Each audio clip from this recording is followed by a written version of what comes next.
commencer du verset 1er jusqu'au verset 6. Nous allons encore continuer notre étude sur la foi. Le Seigneur est bon, le Seigneur est en train de faire des grandes choses à l'église. Maintenant, nous devons nous mettre à l'œuvre tout simplement de voir et de participer dans ce que le Seigneur est en train de faire. Alléluia. Gloire au nom de Jésus-Christ. Je pense que nous allons vivre comme une église. Nous allons nous retirer de nous-mêmes personnellement. Il y a trop de personnel. Quand la question des personnalités ou personnel, oublie ça. L'église appartient à une seule personne. Nous sommes juste en train de travailler avec, nous sommes tous des ouvriers avec Christ. Alléluia. Mais regarde, nous allons entrer encore. La Bible nous a parlé ici concernant la foi. Et la foi, c'est... anyway, on va juste plonger dans l'étude, on va voir où le Seigneur va nous amener encore une fois. Alléluia. Or, la foi est une ferme assurance des choses qu'on espère, une démonstration de celles qu'on ne voit pas. Pour l'avoir possédée, les anciens ont obtenu un témoignage favorable. C'est par la foi que nous reconnaissons que le monde a été fondé par la parole de Dieu, en sorte que ce qu'on voit n'a pas été fait des choses visibles. Ouh, j'aime ça. C'est par la foi qu'Abel offrit à Dieu un sacrifice plus excellent que celui de Caïn. Et c'est par elle qu'il fut déclaré juste, Dieu approuvant ses offrandes. Et c'est par elle qu'il parle encore quoi mort. Waouh! C'est par la foi Enoch fut enlevé pour qu'il ne vit point la mort et qu'il ne parut plus parce que Dieu l'avait enlevé. Car avant son enlèvement, regarde, avant son enlèvement, il avait reçu le témoignage qu'il était agréable à Dieu. Oh, regarde le verset qui suit. Or, sans la foi, il était possible de lui être agréable. Car il faut que celui qui s'approche de Dieu croit que Dieu existe et il est le rémunérateur de ceux qui le cherchent.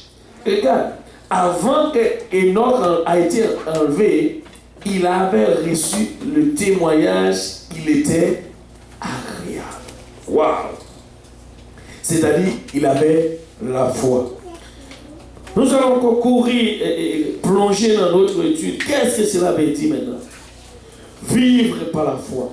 Ou aujourd'hui, non seulement de vivre par la foi, regarder avec les yeux de la foi. Ok, c'est extraordinaire de voir hier, de comprendre ce qu'il fait. L'évangélisation doit faire chaque jour. Ce n'est pas quand on a un jour, mais c'est correct.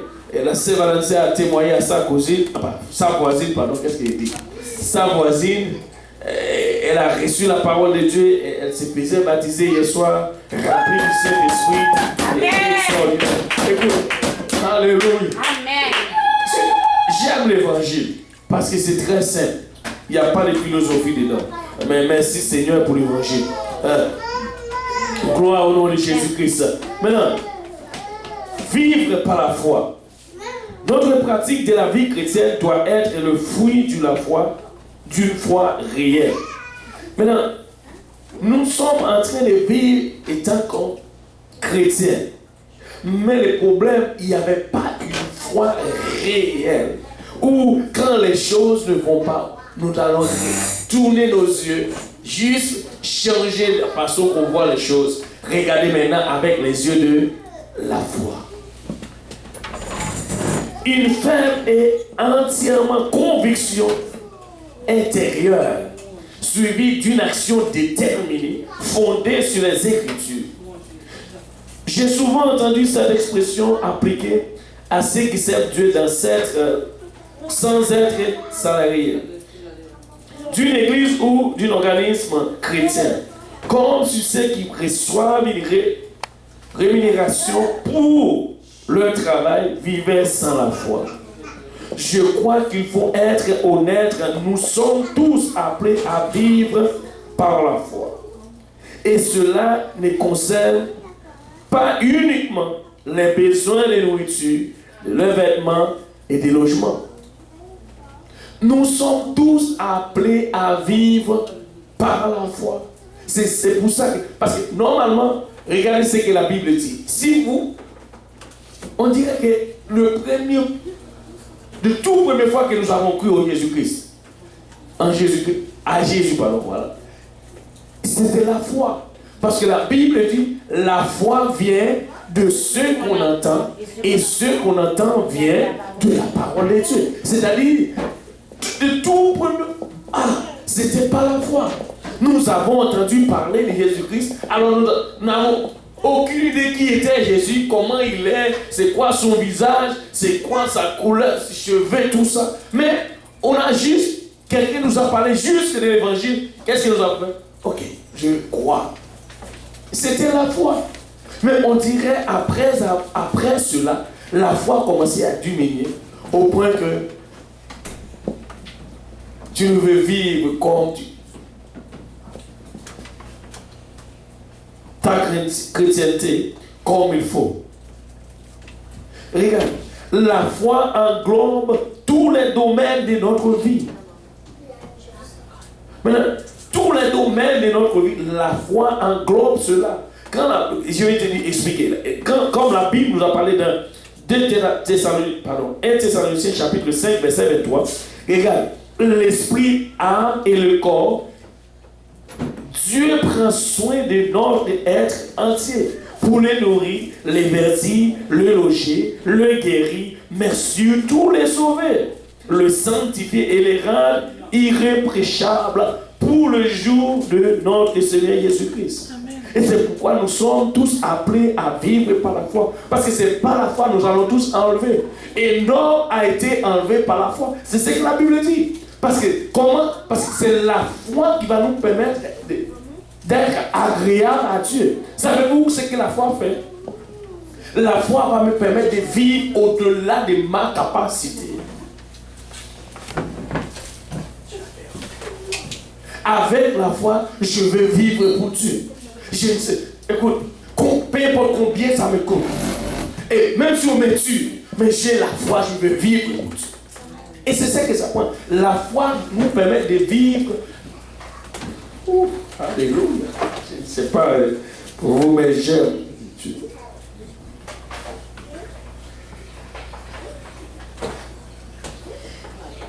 Nous ne pouvons pas faire les choses à moitié. La parole de Dieu nous demande d'engager des engagements précis et fermes à celui qui est ferme dans ses sentiments. Tu t'assures à la paix parce qu'il se confie en toi. Ésaïe chapitre 26 verset 3. Nous devons être fermes dans nos sentiments. Pourquoi dans nos sentiments? Écoutez, c'est-à-dire mon sentiment attaché à ma foi, je ne vais rien faire de mauvais. Oh, j'aime la Bible. Regarde, c'est quoi? La Bible dit, à celui qui est ferme dans ses sentiments, tu assures la paix, et la paix parce qu'il se confie en toi. C'est-à-dire, tes sentiments doivent coordonner à ta foi. Le plus souvent, lorsque s'il arrive un jour, nous nous sentons faibles ou nous ne pouvons pas vivre comme il faut pour Dieu, c'est parce que notre foi a commencé à rabaisser. Tout autant que notre foi est solide, nous allons vivre pour Dieu. Nous allons marcher dans le feu, même si on sait qu'on... Et savez-vous, je me rappelle bien, et quand Paul il arrive quelque part où l'un de ses frères a trouvé une révélation. Ça c'est la foi. Mais qu'est-ce que je vais chercher là-dedans? Je ne sais pas pourquoi est-ce que Dieu m'amène là. Mais c'est Actes chapitre 20. Je vais voir, je ne me rappelle même pas c'est quoi le passage, mais ça vient juste monter dans ma tête ici. Actes chapitre 20 où... non, je ne sais pas, anyway. Je vais voir, c'est cela.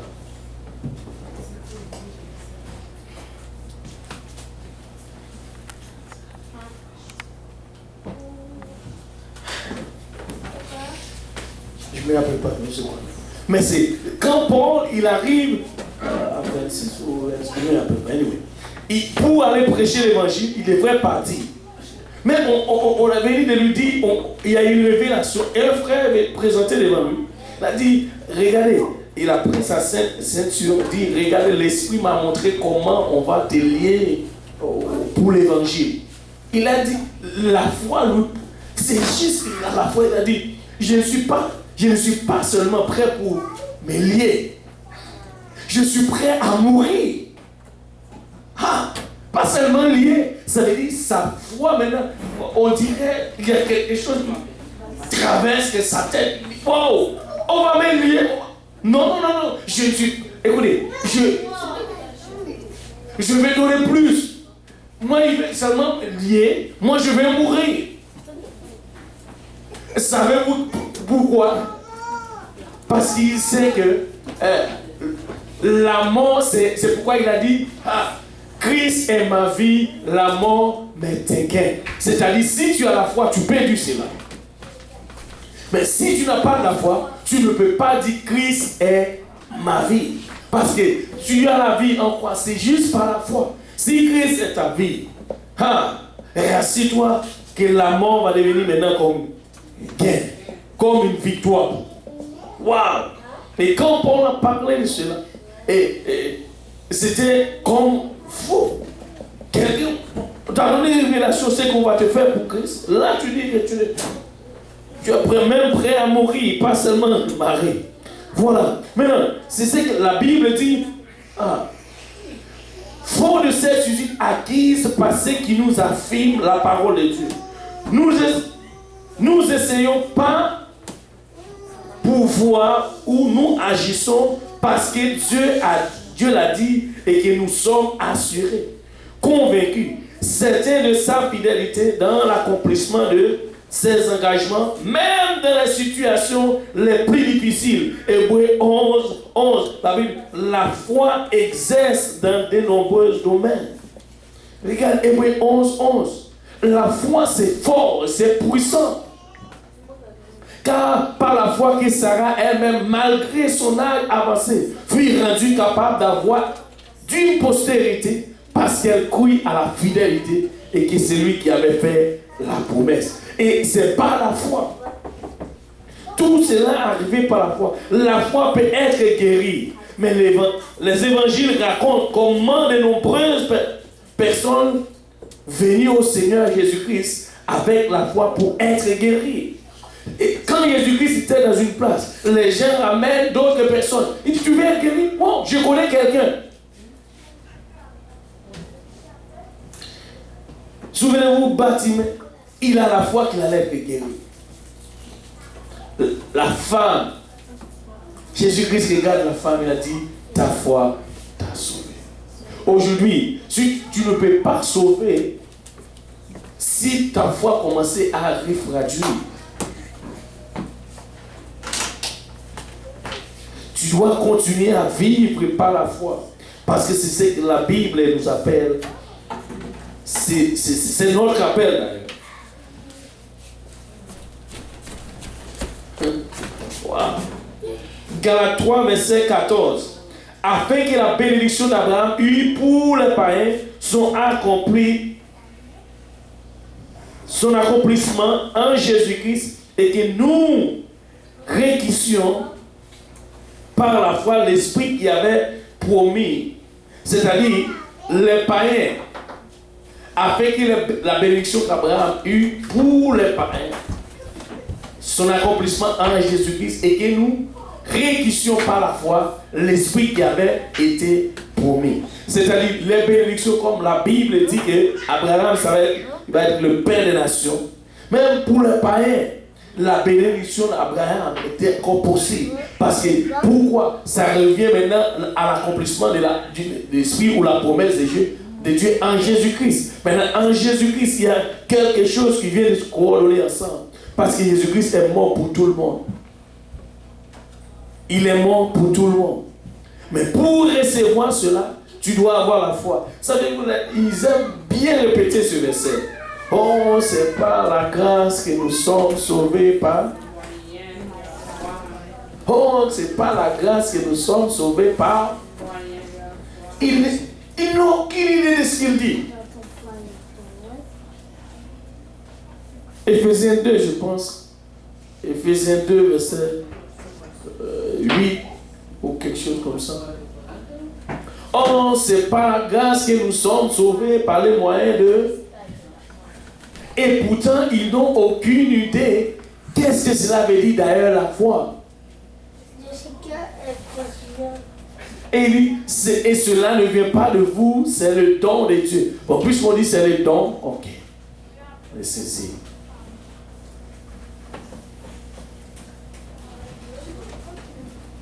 Pardon. La Bible parle du don de la foi. Et la Bible dit, sans la foi, tu ne peux pas être agréable. Est-ce qu'on peut définir ça?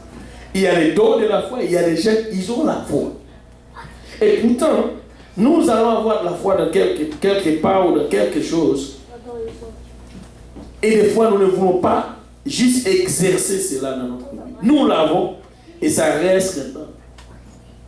Et quand Dieu t'a donné, si tu ne veux pas exercer ce que tu as, à un moment donné, cela va refroidir Dieu.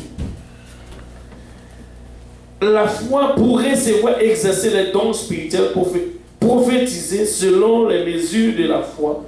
De foi, Romains 12, 6. La Bible dit, même pour la prophétie, il y a une mesure de foi pour faire cela.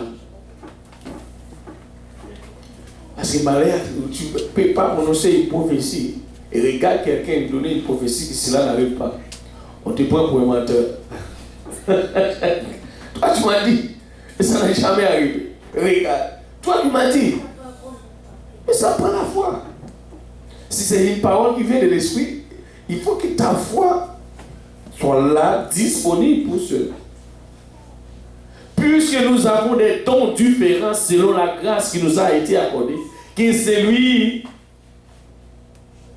qui a le don de prophète exerce selon... Il y a une analogie. Comment est-ce qu'on peut définir cela? L'analogie de la foi. Exerce ses dons, mais par la foi. Le problème avec nous, c'est le tout. Est-ce que c'est Dieu réellement ou c'est moi? Ou c'est ce que je ressens? Agis. La Bible dit tu as l'Esprit de Dieu en toi. Oh, nous devons vivre pour que la foi soit active en nous. Nous devons vivre selon l'Esprit. Si nous vivons selon l'Esprit, la foi va être active. Mais si nous vivons selon notre pensée, parce que, savez-vous quoi? La foi, ça parle des choses invisibles. Mais les choses visibles,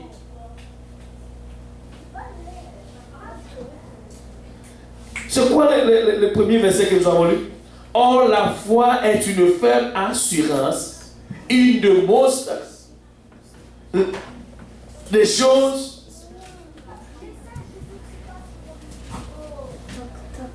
qu'on ne voit pas. Une démonstration de celles qu'on ne voit pas. Nous n'avons pas besoin de le voir pour faire la démonstration. Nous devons faire d'abord la démonstration avant de le voir. Waouh! Qu'est-ce que tu dis, frère Luc? Moi, je suis encore cette chair. Je dois. Hein? Or, la foi est une... J'aime ça. Ça prend la foi pour donner l'assurance. Est une ferme assurance des choses qu'on espère, une démonstration de celles qu'on ne voit pas. Waouh! Si nous agissons selon cette parole, waouh, l'Église, alléluia, alléluia. Et regarde la parole de Dieu, et ça j'aime bien ce qu'Ésaïe parlait. Et c'est dans l'Ancien Testament, ça nous parle de la sorte.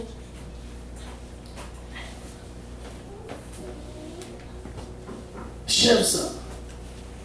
trouvez Ésaïe 26, verset 3 encore. J'aime bien. En d'autres termes, nous ne pouvons pas faire les choses à moitié. Et à commencer et arrête là. Non, non, non, non. Tout, nous devons accomplir d'abord.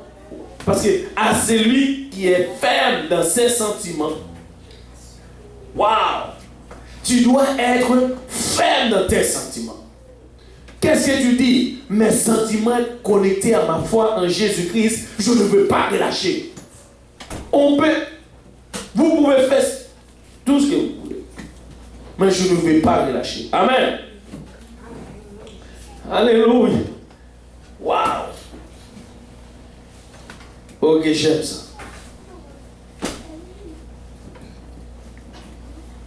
La foi peut être guérie.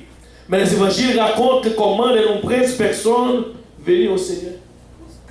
Jésus-Christ avec la foi pour être guéri. On a lu cela. Dans Marc chapitre 5, verset 25, la Bible dit, là où Jésus-Christ dit, ta foi t'a sauvé. Ta foi t'a sauvé. C'est-à-dire, pour obtenir quelque chose par Jésus-Christ, ça prend quoi? Ta foi. Peu importe ce que tu cherches, ce que tu as besoin, ça prend la foi.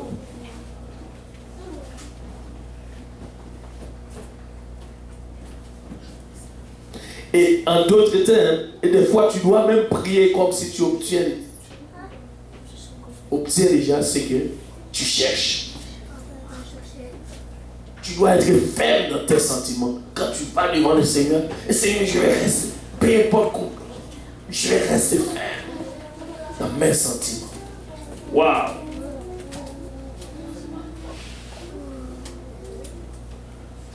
Maintenant, parmi nous et dans les églises aujourd'hui, nombreux sont ceux et celles qui peuvent témoigner de la guérison par la foi en Jésus-Christ. La foi peut être baptisée du Saint-Esprit après avoir cru au Seigneur Jésus-Christ pour le pardon de nos péchés et avoir été baptisé d'eau par immersion en obéissant aux instructions de Christ. Galates 3, on a parlé de ça, de la bénédiction Abraham pour le païen.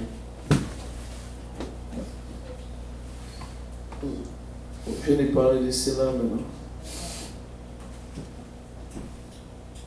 Pourquoi la plupart des gens sont-ils subjugués par la peur ou par les soucis parce qu'ils manquent de la foi? Amen. Amen. La peur vient en manque de la foi. Quand il n'y a pas de la foi, vient la peur. Parce qu'il y a une chose, la crainte de Dieu. On a fait une étude déjà de la crainte de Dieu, ça fait longtemps. On va revenir encore le faire. La crainte de l'Éternel, ça nous donne la sagesse de comprendre ce que Dieu veut. Mais maintenant, la peur, d'où vient la peur? Si j'ai la foi, il y a une différence entre la peur et la crainte. Ce n'est pas du tout le même. Nous avons la crainte de Dieu, nous n'avons pas peur de notre Seigneur. Il est notre Dieu, nous devons approcher de lui. Nous devons nous approcher de lui. Et c'est pourquoi, regardez, pourquoi la plupart des gens sont-ils subjugués par la peur ou les soucis? Parce qu'ils manquent de foi. Mais qu'est-ce que la vraie foi? Est-ce que la pensée positive ou un sentiment ou une affiliation à une église croit que Jésus-Christ est mort pour nos péchés, la confiance, l'espoir, ou s'agit-il de quelque chose de plus grand? Pourquoi des millions de gens comprennent-ils mal à ce sujet? Voici la réponse biblique. Et c'est ça que nous venons de lire dans Hébreux chapitre 11, verset 6. La Bible déclare que sans la foi, il est impossible de lui être agréable. Pourquoi?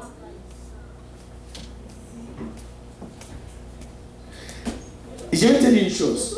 Les sentiments, la Bible nous parle ici des sentiments, et être correct dans nos sentiments. Mais ce n'est pas, je ne pense pas que tes sentiments vont amener la foi. C'est la foi qui va, comment dirais-je, c'est la foi qui va venir pour rassurer tes sentiments. Mais ne laisse pas tes sentiments dicter ta foi. Si c'est parce que la foi, c'est quelque chose de spirituel. Et si les sentiments que tu as, ça vient de la foi, cela va bien coordonner. Mais si les sentiments, que tu penses que tes sentiments vont amener la foi, ça va être impossible. C'est pourquoi la Bible dit celui qui est faible dans ses sentiments, ça veut dire celui qui a la foi va être faible dans ses sentiments. Mais ne laisse pas, parce que je vais te dire une chose, la foi c'est quelque chose invisible ou spirituel. Mais les sentiments, c'est quelque chose de naturel. Ah, wow. Il me sert bien expliqué. Il faut être faible dans tes sentiments. Mais pas n'importe quel sentiment, c'est ce qui amène la paix.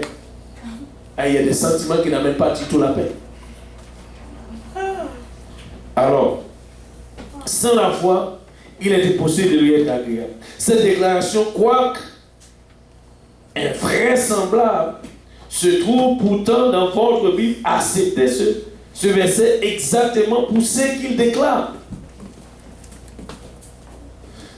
Soyez-y. Quoi qu'on fasse pour essayer de devenir chrétien sans la foi, cela ne donne absolument rien. Parce qu'il y en a beaucoup qui veulent devenir chrétiens sans la foi.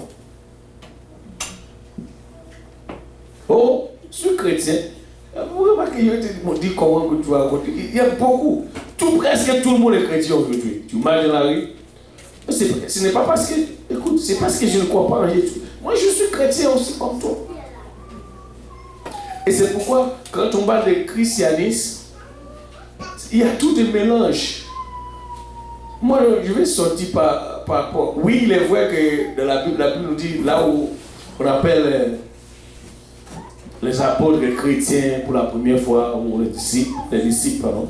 Mais j'aimerais bien le mot, ça c'est ça qui fait la différence, apostolique.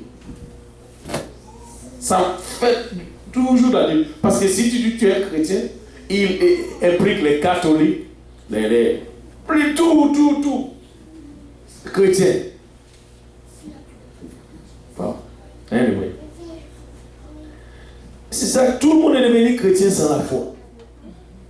Tout le monde. Cela ne donne absolument rien.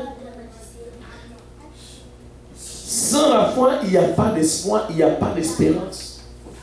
Parce que si j'ai la foi, je vais vivre comme si j'ai la foi. Parce que la Bible dit, les justes vivront par la foi. Je vais vivre pour le Seigneur. Pourquoi est-ce que tu vis de cette façon? Parce que je veux vivre pour le Seigneur. Est-ce que tu vois le Seigneur déjà? Non, mais j'ai la foi. Amen. Pourquoi est-ce que tu souffres? Regarde. Non. Chrétien. Ah non. Ne fais pas ça. Il y a une façon de faire. Moi aussi, je suis chrétien. Regarde comment il vit. Mais toi, tu es... Et c'est là le problème aujourd'hui. Dans les mondes. C'est là le problème aujourd'hui dans le monde. Aucune possibilité d'être agréable à Dieu sans la foi. Aucune possibilité. Pour tous ceux qui ne lui sont pas agréables, c'est en vain qu'ils sont chrétiens. Parce que si tu es chrétien, tu...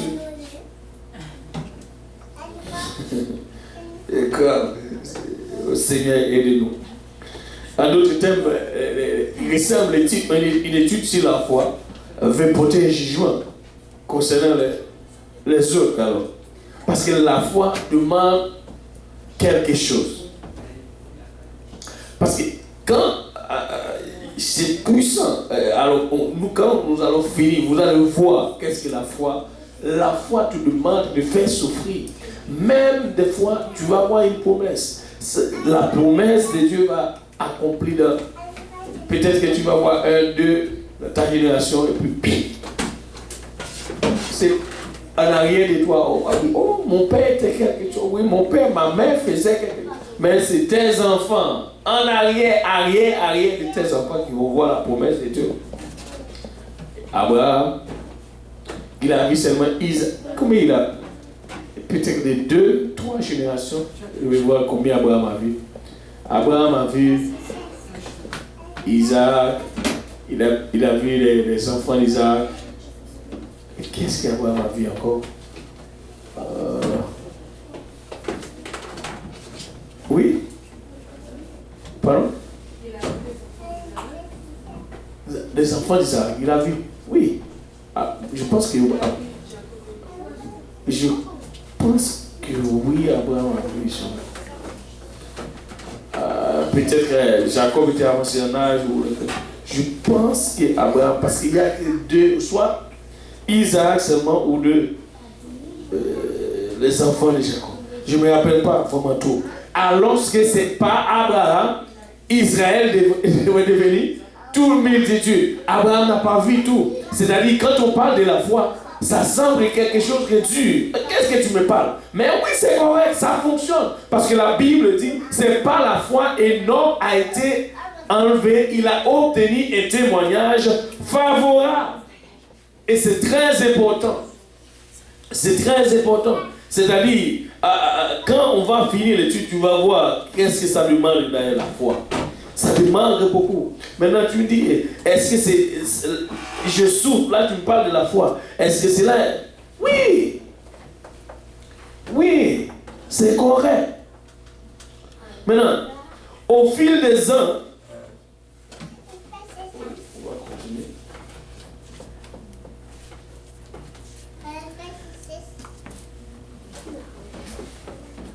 Les gens ont souvent demandé, je manque de foi, je ne sens pas la présence ou la puissance de Dieu dans ma vie encore. Qu'est-ce qui se passe?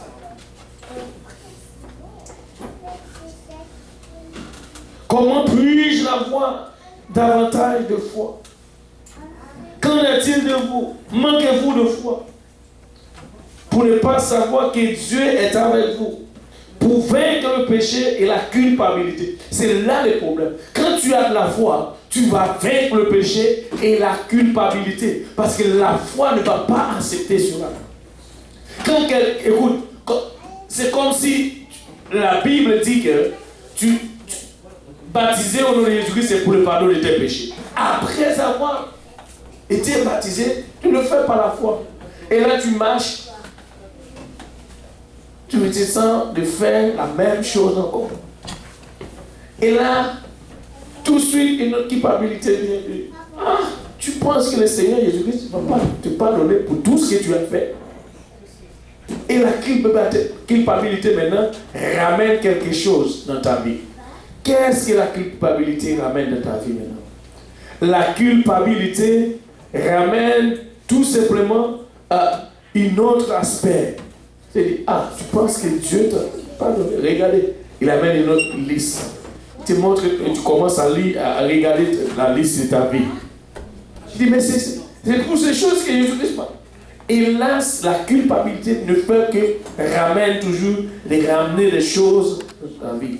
Écoute, et la Bible dit, alléluia, c'est par la foi, nous allons obtenir tout ce qui est possible par notre Dieu. C'est par la foi, alléluia. Et la Bible, par la foi, tout est possible.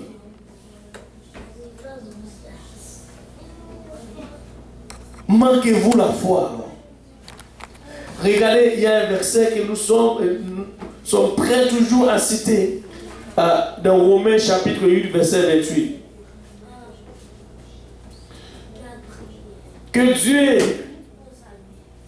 quoique Dieu résoudra les injustices qui vous sont faites et qu'il pourvoira à vos besoins.